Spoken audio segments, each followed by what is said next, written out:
scroll paintings and bronze bells, new Chinese art activities for elementary humanities. And I'm really excited to be joining you. Let me tell you what we hope to accomplish together in the next 55 minutes or so that we have this afternoon. So here are an agenda for the session. First and most important, we're thrilled today to introduce you to our brand new curriculum cluster on the arts of ancient and traditional China for elementary classrooms. This web resource just made its official debut last week. I often joke with my colleagues that it took almost as long to do this as to build the Great Wall of China, but it is finally out and ready to be viewed, and you are the first group to get a full backstage tour of the resource, so we're really excited about that. Briefly about the cluster, it sets out to do a number of different things. First, to highlight the splendor, magnificence of Chinese arts and artistry over multiple millennia.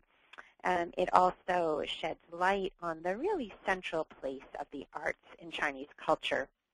And also, I would say the centrality of the arts to Chinese notions of a good life and a well-ordered society.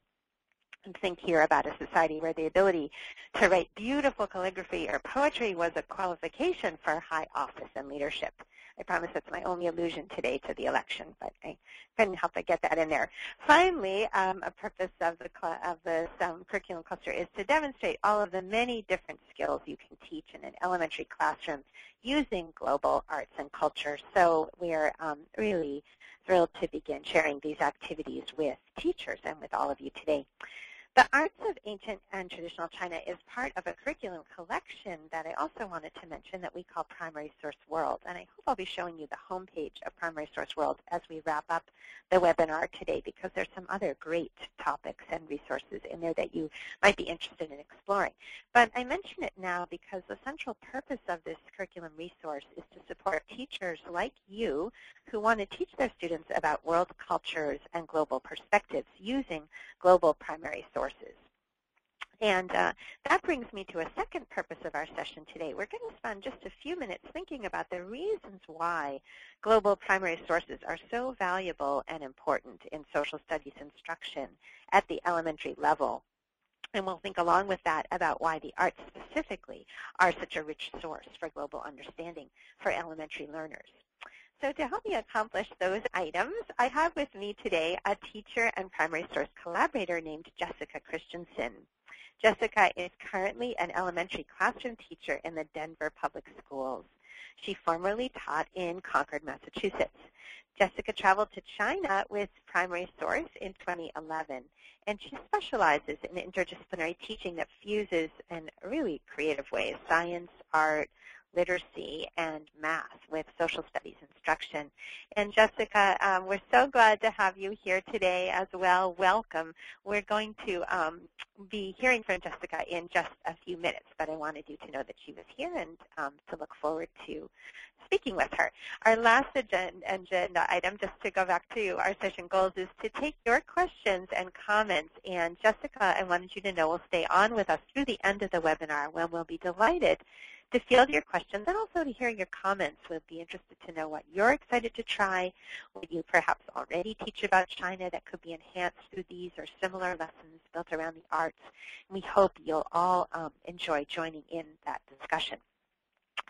So to get us underway, I wonder if you would take a moment to, here's another job for you, to type into the chat screen any examples of global primary sources that you use currently or have thought about using with elementary students. I'll give you a minute to add some of your ideas to the box there. While you're doing that, I should acknowledge that there are many reasons why it's really challenging to find suitable primary sources for younger students. There are, there's so many. There are translation issues. There's too much unfamiliar context in many primary sources. The younger students can't really decode primary sources from other places and times. But despite many challenges, hopefully you've been able to persevere and find some that work for your students. So I am good. I'm seeing some examples here of, oh, wonderful, African kente cloth. I've seen paintings and sculpture. Global folk tales were mentioned. such as the Anansi stories. That's wonderful. We've also recommended the Cinderella stories from around the world. A lot of people are intrigued by those. Artifacts, good. Artifacts, Japanese artifacts. Language is a good one. That's great. So those are all great examples. Anne-Marie, if I missed anything, jump in and add for me. Oh, no, I think you've got it. I think you've got a lot of them. Artifacts from teachers' trips elsewhere as well. Oh, good. Okay, those are great. It sounds like people are doing some really exciting things with primary sources and their younger students. And so that brings us to, I think, with those terrific examples, we can begin to formulate an answer to this important question, why use global primary sources at the elementary level? Many people think about teaching with primary sources as an advanced activity for older students, AP students perhaps, and DBQs, but we want to make the case that it's really important, even more important perhaps for the elementary level.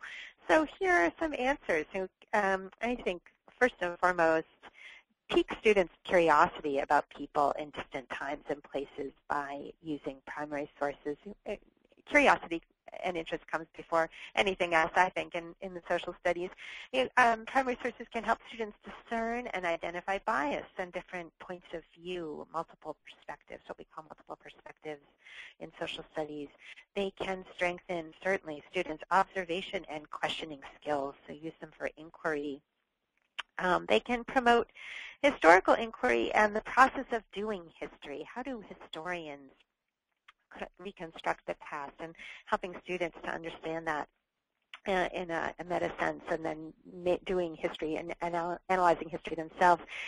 They can also be used for differentiated instruction and reading comprehension, so pairing visual and textual sources, different kinds of primary sources like the artifacts with textual information becomes a really powerful tool for enhancing students' understanding and approaching multiple learning styles.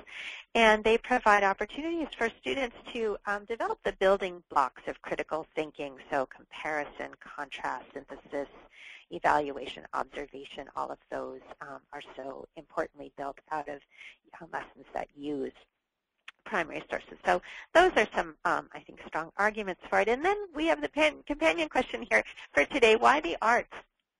And I would say simply there are a couple of big ideas here. Arts often speak to or capture the so to speak, big themes, values, or ideas of another culture, and that makes them such an important point of entry for understanding those fundamental issues of culture.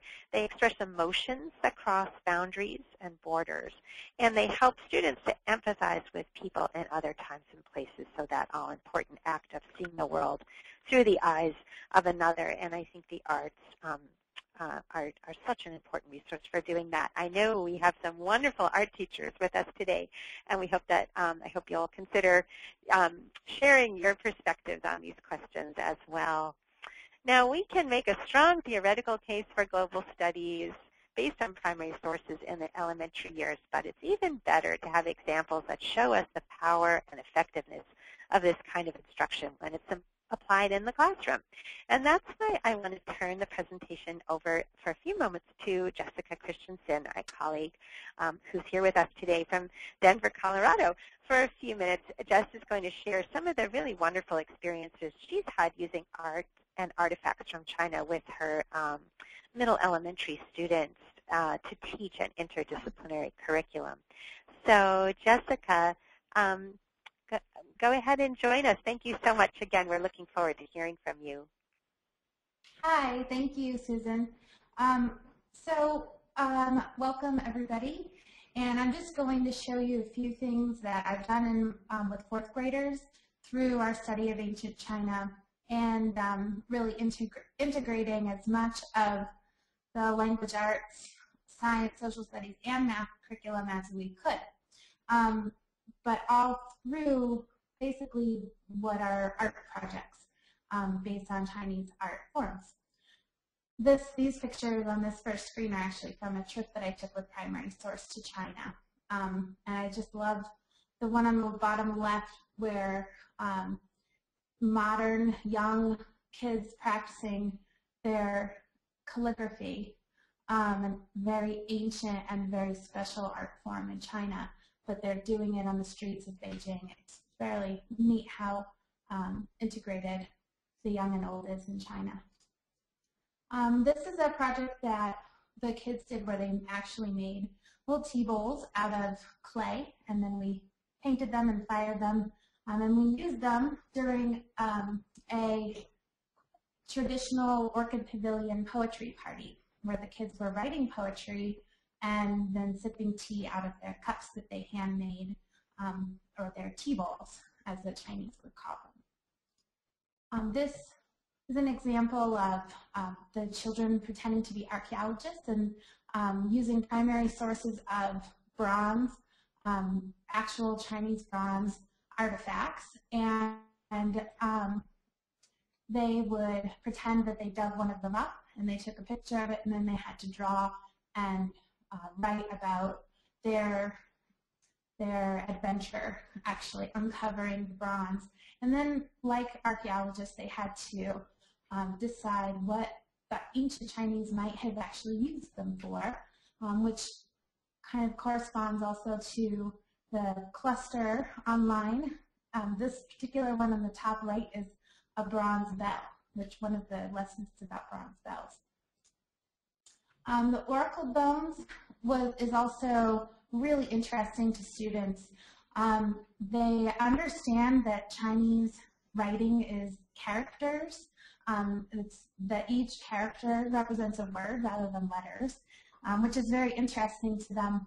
But we went back further to the first writing, which is oracle script, and they were found on little pieces of bone that the Chinese were grinding up for medicine. And they found that when they looked at one of the bones more carefully, there was writing on it, and they realized that they were more like pictograph writing, and they were showing, actually, the ancient Chinese were kind of trying to speak to gods, and they called them oracle bones because they tried to ask questions, and then they'd fire them and look at the cracks and designs that they made and see if there were answers to them. So the children got to explore that writing and how the character or each picture represents a word, and then the archaeologist's job is to figure out the total meaning of what it could mean.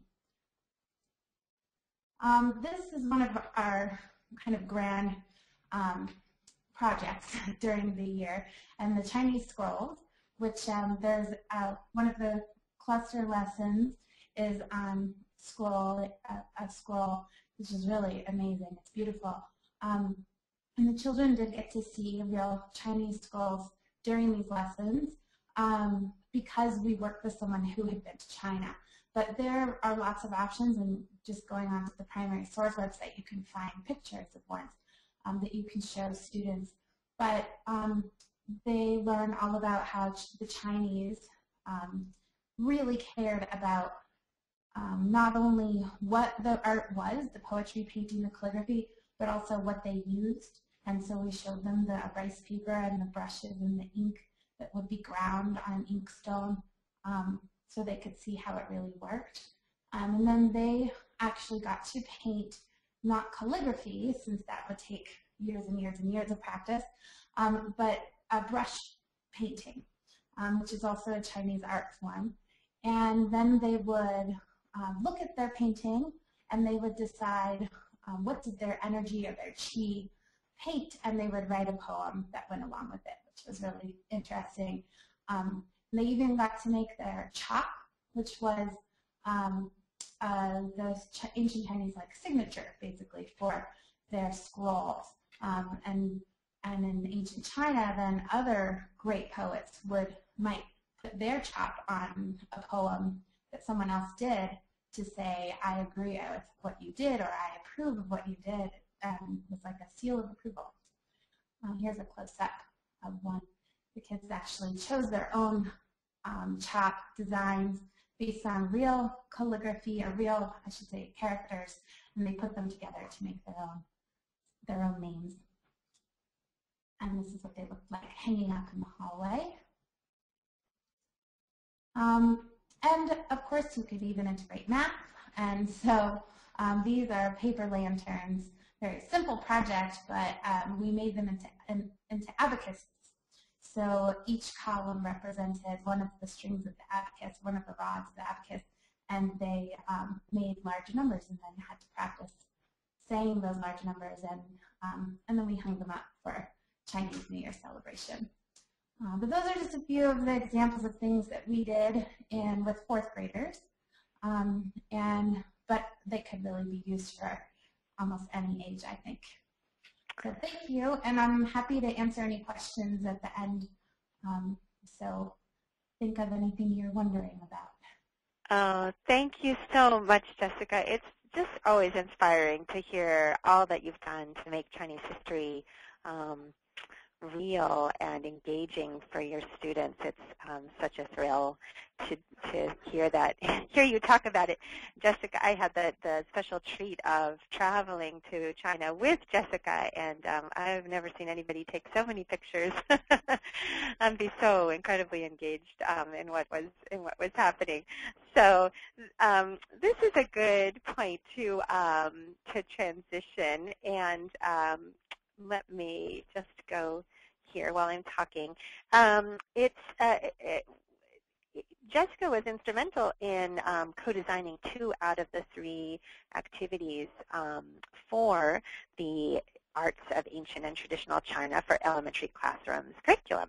And so that's what we're going to talk about next, and I think you'll see her very interdisciplinary approach in the product here, and we had a lot of fun give and take brainstorming ideas for this cluster of activities, and we'll come back again, as she said, and talk with her some more at the end. So what you're seeing now is the Arts of Ancient and Traditional China for elementary classrooms curriculum cluster, and this is the homepage for the cluster, and it's what the homepage looks like for all of our Primary Source World homepages. So I'm going to give you a little overview so you can see how to use. There's the logo for Primary Source World, and you see that what we have here are navigation tools, tabs across the top of the page, and the first one is a background essay. This is a scholar-written essay, short essay, written specifically for Primary Source. We didn't raid the internet. They were all custom written for us with scholars we worked with and selecting the objects. And in this case, we have a scholar essay by Candace Hauff, who did a grand sweep of Chinese art history in about 10 paragraphs, which is amazing, highlighting the theme of harmony within hierarchy. So they're a very nice, accessible resource. And also, if you open up the page for the background essays, you'll find that there's a multimedia resource tucked away on that page. So sometimes that's a Google Earth tour or video podcast. They vary from piece to piece. We have 3 activities for each of the clusters, and they can be opened from the tabs at the top, and they also, just an alternative way to get to them, they can be opened from these thumbnails on the side from the blue hyperlinks there. And we have a tab as well for further resources, which you can open up and see what the sources were for the research, and also places that you can do more reading on these particular topics, children's books, young adult literature that is linked as well.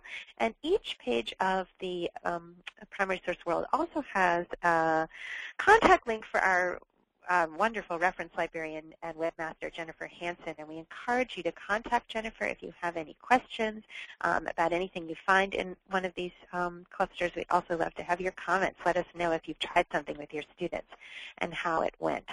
So we'll look at our catalog of other clusters at the end, but let's now dip right in and take a quick look at the 3 activities. So for activity 1, we will go to the British Museum, and the first activity is built around this intriguing and impressive and maybe somewhat mysterious object that comes from China's ancient past. And this is how we begin the activity for students as well. So you can ask your students, what do you think this is? What do you think it was used for? How do you think it was made? What do you think it was made of? And I imagine you'd get some interesting answers, as Jessica has when she does that work with archaeology.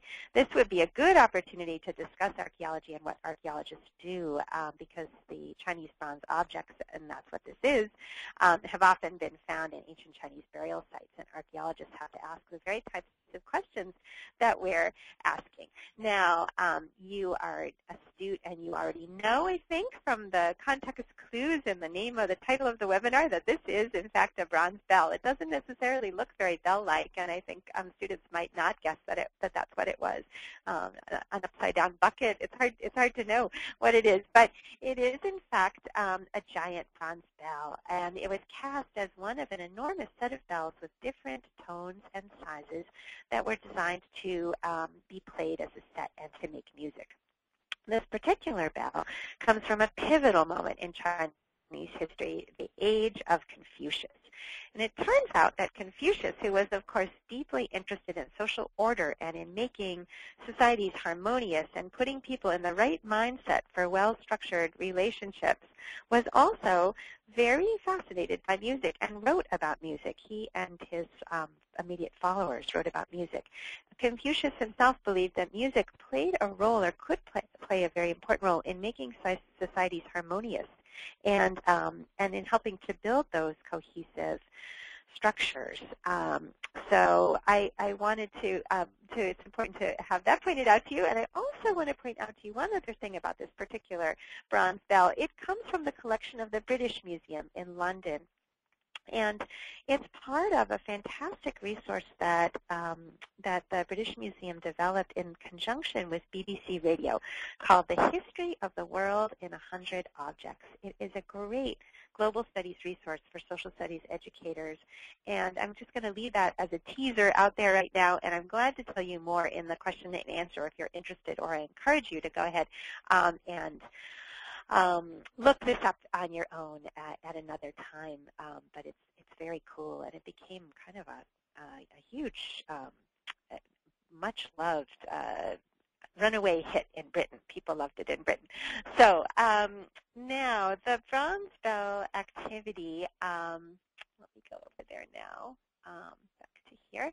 This, the bronze bell activity, we do more here than simply looking at the object, which is interesting in and of itself. But a wonderful thing about technology is we can also listen to a bronze bell performance, and there are links to several performances in our online curriculum resource.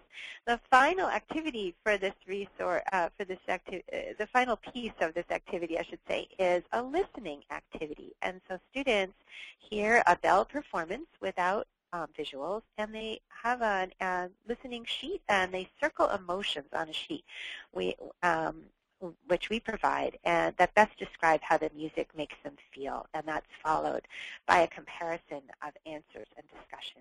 So I hope you'll be interested enough to take a listen to the music. It's quite powerful to hear, and I think it does create a very interesting emotional resonance and setting, and we encourage you to try that activity. Now, on to activity number 2. In activity number 1, the bronze bell focused activity, students are given an opportunity to think about rituals, why people develop them, how they give us a sense of order and control over our environment, whether they're rituals from ancient China or rituals that you practice in your 3rd grade classroom, or rituals that your students have in their own home settings. Activity number 2 introduces the concept of the decorative arts, and specifically focusing on ceramics, textiles, and architectural detail, which are 3 areas of supreme artistic and technical achievement in dynastic China. And here, students think about symbols and decorations, and why people decorate the objects they use every day. Why do we have decorations on our T-shirts and coffee mugs? Why do we like our hats better when they have some kind of symbol or decoration on them? Like ritual, decoration is another elemental human experience that crosses cultural boundaries, so it's an important one to focus on for a global studies curriculum.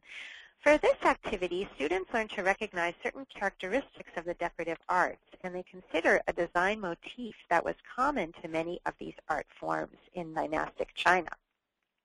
What symbol or motif would you most logically, this is a rhetorical question, most logically choose for an elementary classroom activity? Naturally, we went with the much-loved Chinese dragon. Why not? And paired the dragon with a mythical bird, the Chinese phoenix.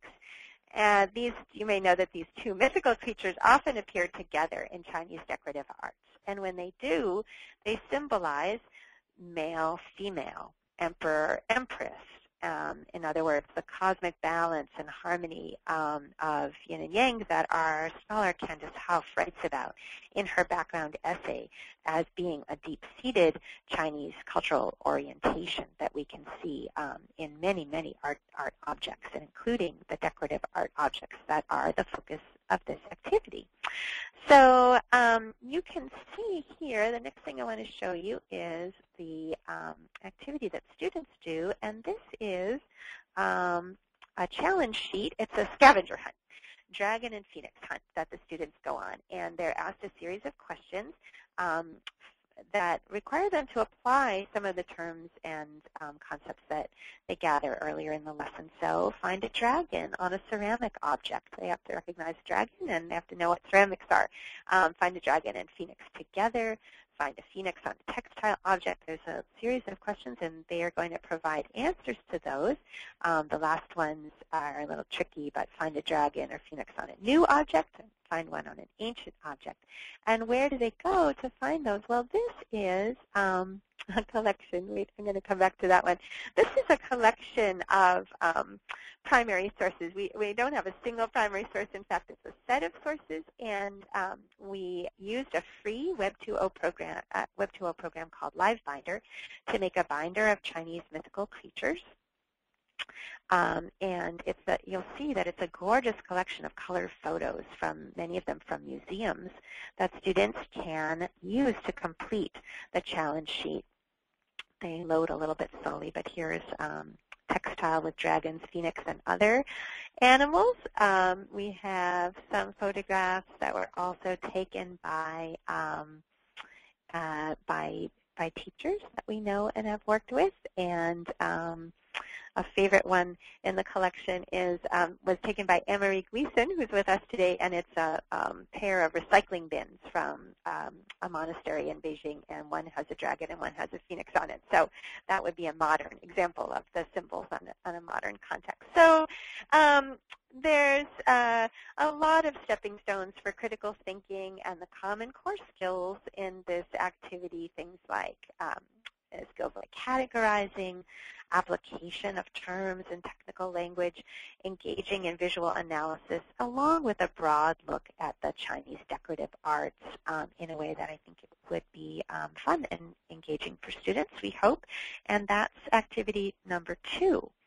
And I think we have time. Yep, it looks like to talk about activity number 3.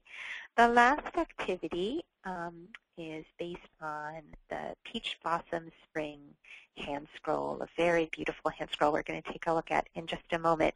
This activity zooms us forward in time all the way to the 16th century. We really time travel in this cluster. And here students get a chance to think about the special relationship in Chinese culture. Jessica mentioned this earlier too, but the special relationship between painting and writing, especially painting and poetry. And in this case, a conglomeration, a collection of a folk tale, a painting, and poetry, all combined in one integrated activity. So in this activity, students write a poem on a painting, literally and figuratively, using another fantastic Web 2.0 tool called VoiceThread. And perhaps some of you have experimented with VoiceThread, and if you haven't, it's really a great teacher resource, classroom resource. Or you can do put the students' work together on a bulletin board or in your hallway too. All of that is fine as well.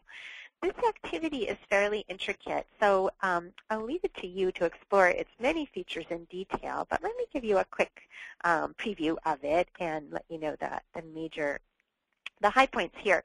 So the history of our featured object, the hand scroll that is the centerpiece of this activity, is a long and interesting history. And it begins much, much earlier than the painting itself. It begins with a legend written by the Chinese poet Tao Qian in the 4th and 5th century of the Common Era. And this legend is the famous legend of the peach blossom spring. And there's a very nice translation of the story, which is provided in the lesson, quite a short and readable version. This is the story of a fisherman who stumbles upon an ideal community one day when he's out fishing. He's gotten lost, and he finds this community that's hidden away from the rest of the world. It's a familiar motif in cross-culturally. We sometimes call these Shangri-La stories, and you've probably heard some of these in many different cultures. If you're of a certain age, you might know as I am, you might know that the Technicolor musical Brigadoon from the 1950s, which is another Shangri-La story. But this story is a lovely one. So the fisherman encounters this hidden community, and the people in this world live in perfect harmony. They have a little perfectly ordered farming community. It's prosperous, tidy, congenial. Everyone gets along. And we learn in the course of the fisherman's visit to this Shangri-La that the citizens of this community fled from the chaos and conflict of their own time several centuries before, and now they're living timelessly in this place, and they like it there, and they are happy to meet the fisherman and curious about him, ask him a lot of questions about how things are going out in the outside world, but they ask him, please not to bring anybody back or to tell anybody about them, because they really like where they are. And the fisherman leaves at the end of the story, and he does try to go back, which isn't very nice of him after giving a promise, and he's unable to find his way back to the land of the peach blossom spring. So there's this legend. It has been often retold in Chinese society, and there are some animated versions online on YouTube that you can look at now. It's still being adapted. But we're going to fast forward right now from the time of this poet to the 16th century, 1,000 years after the story was first written. A renowned Chinese painter named Xu Ying made this ancient story into a magnificent handscroll painting. And the handscroll painting is a perfect painting genre for relating a story, for telling a story, because it unfolds like a story does. So you look at it, it has movement across time. And it's also great, the handscroll painting is a great genre for displaying small details, because it's a kind of art that you don't put up on a wall, you don't display it in a distant way in a museum. You hold it in your hands and you show it to one or two friends at a time. It's a very intimate form of art. Now, the nice thing here is this painting is owned by the Museum of Fine Arts, and in Boston, it's in the collection of the Museum of Fine Arts. But the MFA shared this handscroll, this beautiful handscroll, with the University of Chicago when they did a digitized version of this and a number of other handscrolls. And these are so great because you can move through them and see the whole handscroll. It takes a minute to load in, but you can see the beautiful colors. They did a really, really wonderful job. And you can travel down and up. Maybe we can find the fisherman going in his little boat, going into the cave, and you can zoom in for details. We'll see over this way a little bit, and you can zoom out to get the big picture as well. So it's I'm not showing you much action here. It's beautiful, though. Eventually he comes to show you the village where he lands. And let's see. We have to go through the mountains. Oops. Okay, there's a fisherman in his boat. We can look more closely at him. Here he is. Okay, So this is great. The students can unroll this scroll. Here he is. He's seeing the people in the field. The people are pointing at him. They're saying, look, who's the stranger who's come? So it's a lot of fun, and in this one of the things that the students can do in this activity is match up the main plot elements from the legend that they've read with the depiction of those elements in the Handscroll. And there's really a lot that you can do with a Handscroll as a resource. Now, we also ask students to notice something that's interesting and important about the beginning of the Handscroll. I have to scroll back there to find it. And this is something that Jessica alluded to as well when she talked about using chops with her students and their artwork, and the tradition of commenting on art in Chinese culture. So there's a long-standing tradition in China of art patrons and art lovers who interact with the work of visual art by creating their own comments on it, often in the form of poetry, not always. And often these poems and comments get appended to the piece of artwork. And this is a great thing because it's a great tradition because people who love the same painting can have a conversation about it across time and place. And that conversation can go on and on over time. And it's really, I think, an idea that we've embraced in the age of the World Wide Web, where people put up material and then there are comments on it, and the comments are cumulative, and you can go back and see what people said a while ago. But Chinese people have been doing this for hundreds and hundreds and hundreds of years. So this painting is a particularly interesting example of that kind of conversation in art, because many people have owned and loved this painting, and there are comments about it in the beginning and at the end. But there's something very interesting which you can call, we remind you to call your students' attention to, and that's this first opening screen here, opening image of the peach blossom in the spring, and there's writing right on the surface of the painting. And it turns out that that writing was done by the most famous owner ever of the Peach Blossom Spring painting, and that was the Qianlong Emperor of the 18th century Qing dynasty. The emperor was a great fan of art and a collector of art, and he loved the scroll very much, and he wrote this writing on the surface of the painting, and we provide a translation as part of our the activity. We provide a translation for his writing. It turns out that the Qianlong Emperor had beautiful calligraphy, but he wasn't the world's most, sophisticated poet. I'm going to read you one of his poetic comments on the painting. He says, "The land is flat and spacious. In the fields are barking dogs. All, old and young, appear happy."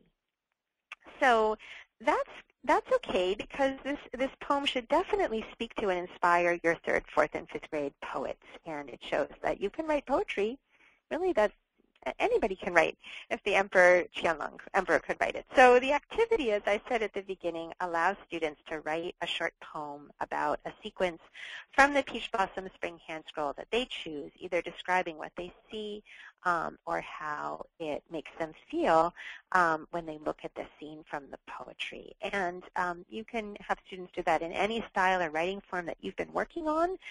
It could be a simple 3-line poem like the one that the Emperor, we have included by the Emperor, or it could even be descriptive prose.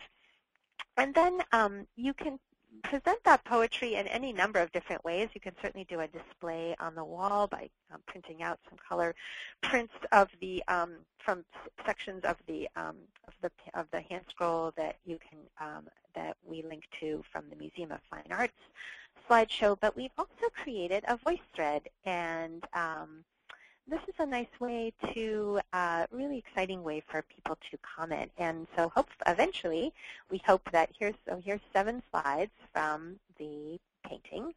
And it's our hope that eventually each of these will be surrounded by a comment by students and by others who are interested in the painting. Here is, go back to the beginning. Here's one. Oops, it's the wrong way. It's backwards on the first one. Here's a poem.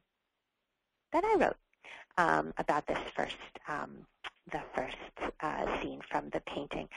So I hope that this quick overview has given you some ideas about ways that you can explore the arts with your students and some of the different kinds of activities that you can engage in your classroom.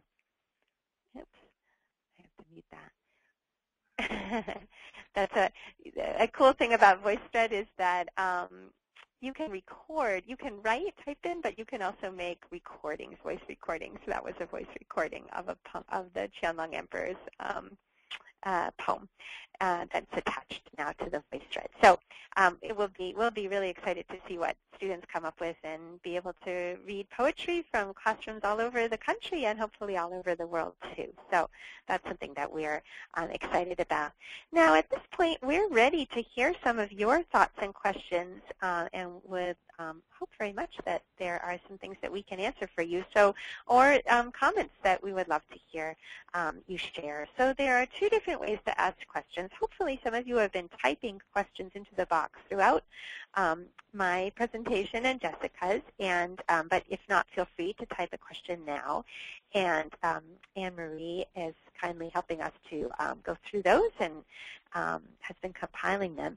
If you'd like to ask your question over the phone, that's really nice to hear voices and hear from people. So please raise your hand using the button, the hand-raising button on your control panel.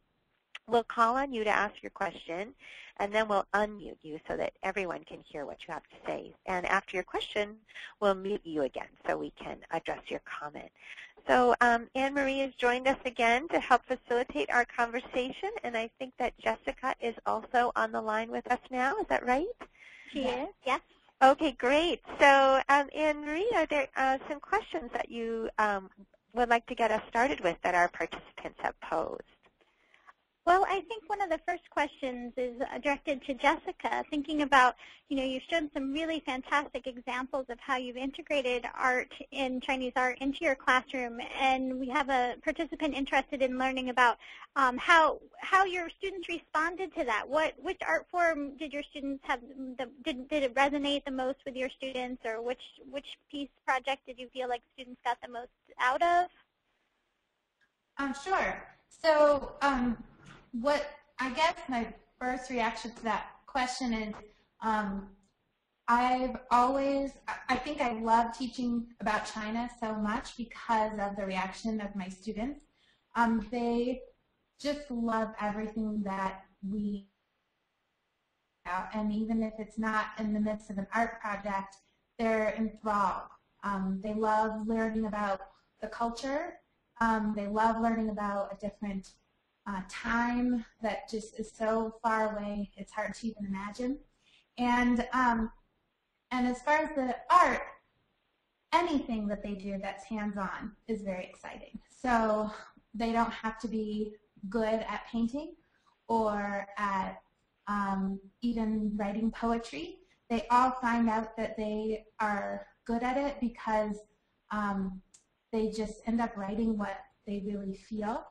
And it's really amazing. I mean, a lot of kids have been able to express things that were hard in their lives, maybe a death in the family or just something that was new and that they were still dealing with through the poetry that they just never really realized, because in Chinese poetry, it's really about observation poetry. It's not as flowery necessarily, which is why, that emperor's poem might have seemed so simple.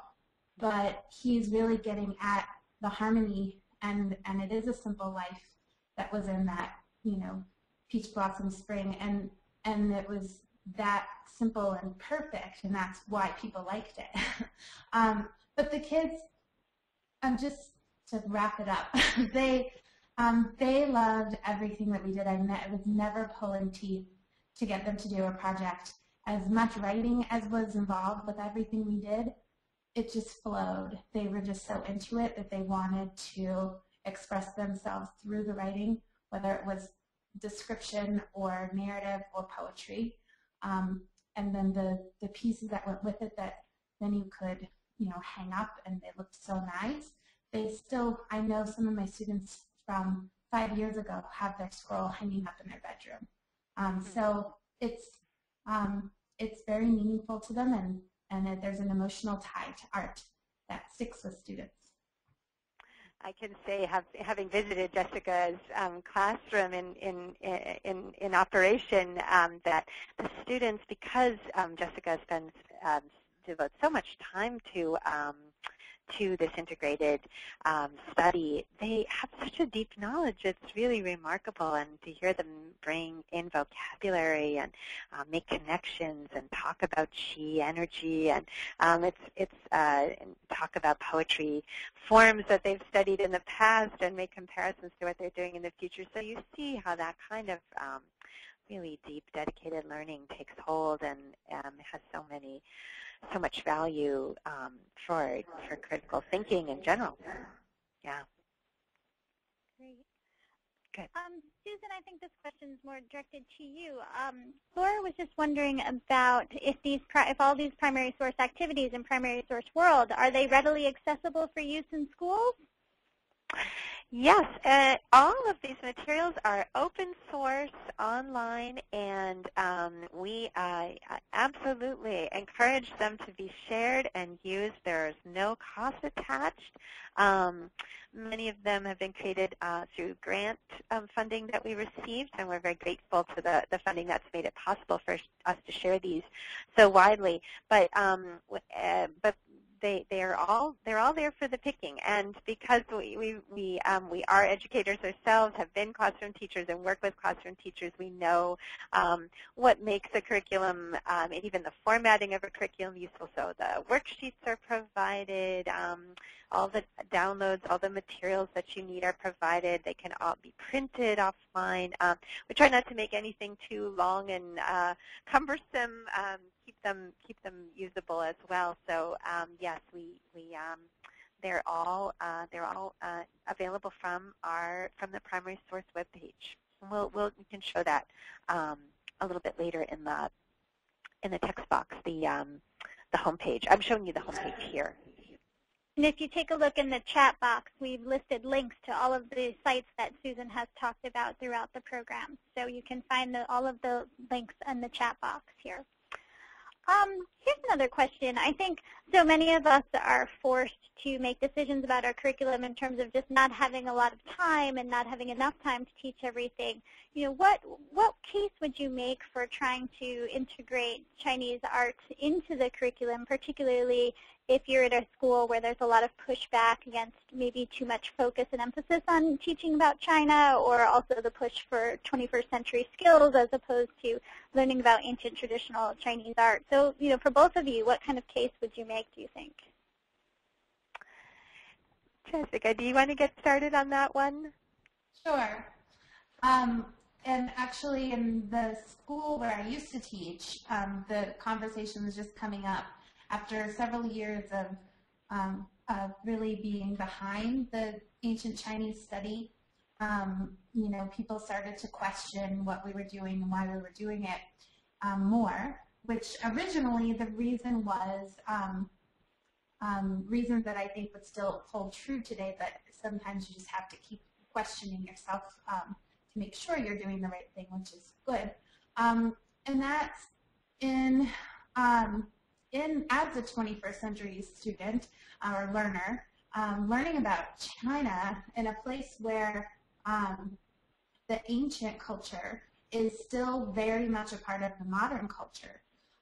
It's important because China is a really important part of our world, and for kids who are going to be, are going to need to know more about China, if they're going to be getting into politics of any sort, they're going to want to know a lot about China and any kind of economics. There's just so much that China is a world power now that we need to know about them, and we need to be empathetic as well. And if we can be understanding about other cultures, then we can relate better and we can work better with them. And I think that's a very modern skill to have, even though it might seem like artsy and it's only ancient history and everything. I think it's very much connected. It's a really eloquent answer, and I agree. And the point you made earlier, Jessica, also about how present ancient traditions and the historic past of China, these people themselves are confronting the Chineseness of China, and you can't understand, and this is a core belief of those of us who love the social studies and come from history, but you can't understand the present at a sufficiently deep and subtle level without understanding the past. And the importance of China to our students' future cannot be overstated. But it's China's one in this cluster, but in our primary source world resources. But it's one of the many parts of the world that are so important for our students to know about in the globalized future that we know they will live. Very different from the world of the last half century. So thanks for that great question, whoever asked that. So, Susan, do we have time for one last question, or do you want to move on? Let's see. Maybe I think I better. I think probably wrap up. I think I should wrap up. We don't want to keep anyone over. So I did say, thank you so much, Anne-Marie, for your help there. I did say that we would just quickly show you this, which is the homepage for Primary Source World. And I wanted to point out to you that it's a great collection, and we have other resources for elementary classrooms as well. There's a wonderful cultural snapshots of daily life in Japan for elementary students that has gotten a lot of interest and attention. There's a wonderful lesson on bento boxes, and it's about environmental awareness in part, many aspects of values, cultural values, some unusual lessons in cultural values in Japan today.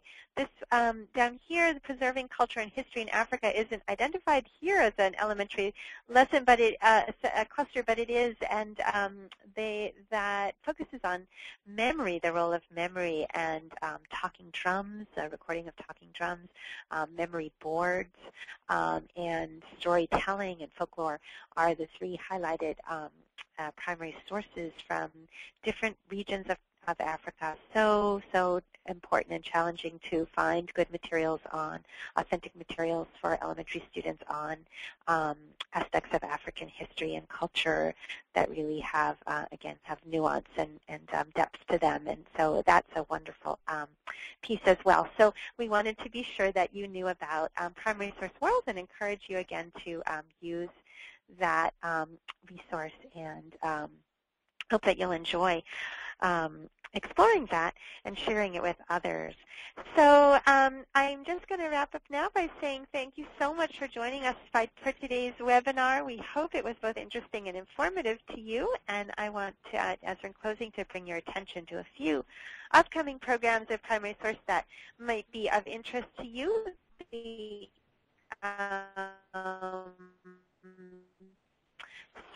This spring, we have 2 courses that are marvelous, rich, 10-week online courses with just chock full of teaching opportunities and materials and online and tech materials as well. One is the Enduring Legacy of Ancient China, and then Changing China, History and Culture Since 1644, and both of those begin in January. There's space in both of those courses, a little bit of space still, so you can contact registration if you're interested or look on our website under our spring courses.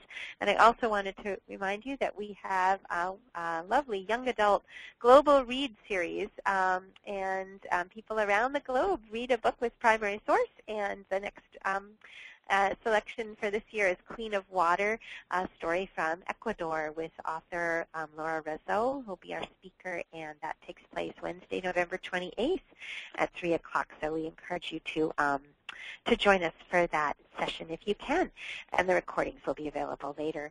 So and on behalf of everyone here at Primary Source, I want to thank you for spending part of your Monday afternoon with us. We know it's a busy time of year, and we really appreciate your time. We'll send an email in the coming week with a link to a recording of this webinar, so you can share that as well or refer back to it. Please stay on, if you would, to take a brief 3-question survey at the end that will help us better meet your needs in the future. We'd be so grateful if you take the time to do that. And we look forward to seeing you virtually or face-to-face again soon. Have